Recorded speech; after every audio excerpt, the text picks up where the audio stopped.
मैं रिहर्सल में बहुत रोया, मतलब जैसा था मैंने नेचुरल रोया, लेकिन जब मैं कैमरा के सामने आया तो मेरा वही पर्टिकुलर रोना जो बनावटी आर्टिफिशियल रोना है वो मैं मान गया सामने। दो कैरेक्टर्स प्ले करने पड़े, लाइक पॉजिटिव और नेगेटिव, तो हम उन दोनों कैरेक्टर को किस तरह से प्ले कर पाएंगे? Do you want to join films? Don't know how? Watch and subscribe now.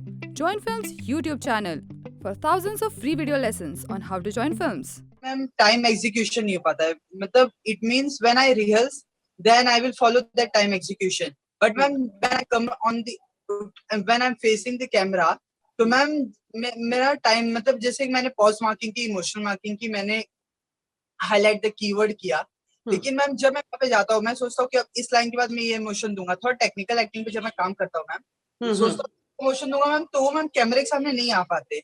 मैं रिहर्सल में बहुत रोया, मतलब जैसा था मैंने नेचुरल रोया, लेकिन जब मैं कैमरा के सामने आया तो मेरा वही पर्टिकुलर रोना जो बनावटी आर्टिफिशियल रोना है वो मैं मान गया सामने। और सेकंड क्वेश्चन था मेरा मैम, एक बार एग्जॉस्ट हो जाती है energy, when I got exhausted ma'am, तो मेरा पूरा बॉडी लैंग्वेज तो चलिए आपने बता दिया कि मल्टीटास्किंग होना चाहिए, लेकिन मैम मेरा फिर सारे इमोशंस भी चले जाते हैं, तो उस वक्त मुझे क्या करना चाहिए मैम? रुक जाना चाहिए कि फिर उसे कंटिन्यू करते रहना चाहिए मैम? देखिए, मैं आपको एक सच बात बताती हूँ, मैं I am allergic to glycerine. तो भगवान ने मुझे ये जैसे कहते हैं ना, लिबर्टी भी नहीं दी है कि मैं आँख में तो पंजन डाल लूँ या ग्लिसरीन डाल लूँ। तो मैं जब रोती हूँ तो अंदर से रोती हूँ, और इसमें कोई बड़प्पन नहीं है या कुछ वो नहीं है, but it's just how I am made. कई बार क्या होता है कि मैं थक जाती हूँ और उसके बाद मैकेनिकल हो जाता है, ये इंसानी, मतलब इट्स ह्यूमन, राइट? सो ये ऐसा होता है, इट्स ऑल राइट।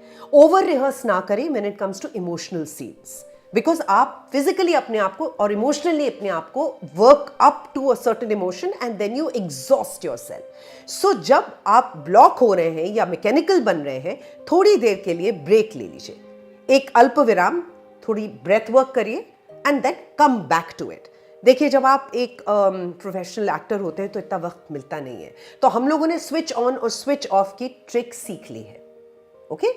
और जब हम किसी इमोशन पे काम करते हैं और जब बिल्कुल यहाँ पे सतह पे आ जाता है and it's all taking over your body, at that point in time the most honest expression will come out. So over rehearse भी ना करें and be true to the emotion that the scene is holding.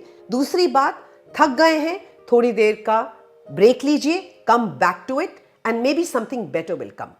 दो characters play करने पड़े, like positive और negative, तो हम उन दोनों कैरेक्टर को किस तरह से प्ले कर पाएंगे?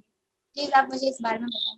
सबसे इंपॉर्टेंट बात तो ये है कि अगर आपको ये दोनों प्ले करने को मिल रहे हैं एक ही जगह पर, तो आपसे ज़्यादा फॉर्चुनेट एक्टर कोई है नहीं, बिकॉज उसका मतलब कि डायरेक्टर और राइटर ने आपके अंदर वो प्रतिभा देखी है कि आप एक्सट्रीम पोलैरिटीज को एक साथ एक स्क्रीन पर मतलब परफॉर्म कर सकती हैं, ठीक है ना?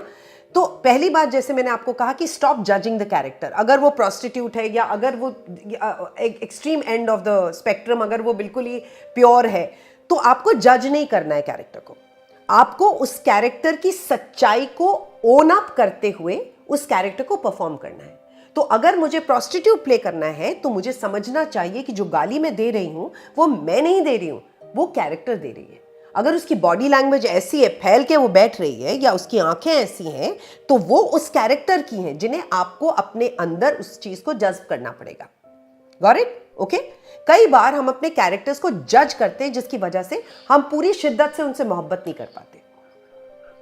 तो जब आप वो नेगेटिव या आप कोई ग्रे शेड प्ले कर रहे हैं, तो start feeling like that, start observing कि वो कैसा फील कर रही है। आपकी बॉडी साइकोलॉजिकली एंड फिजियोनॉमिकली आपकी बॉडी वैसे रिएक्ट करने लगती है। अगर आप अपने शहर में, अपने घर में रहते हुए प्रैक्टिकली एक्टिंग सीखना चाहते हैं, सिंगिंग सीखना चाहते हैं, फिल्म राइटिंग सीखना चाहते हैं या फिल्म डायरेक्शन, तो कॉल करें 8433666618 पर।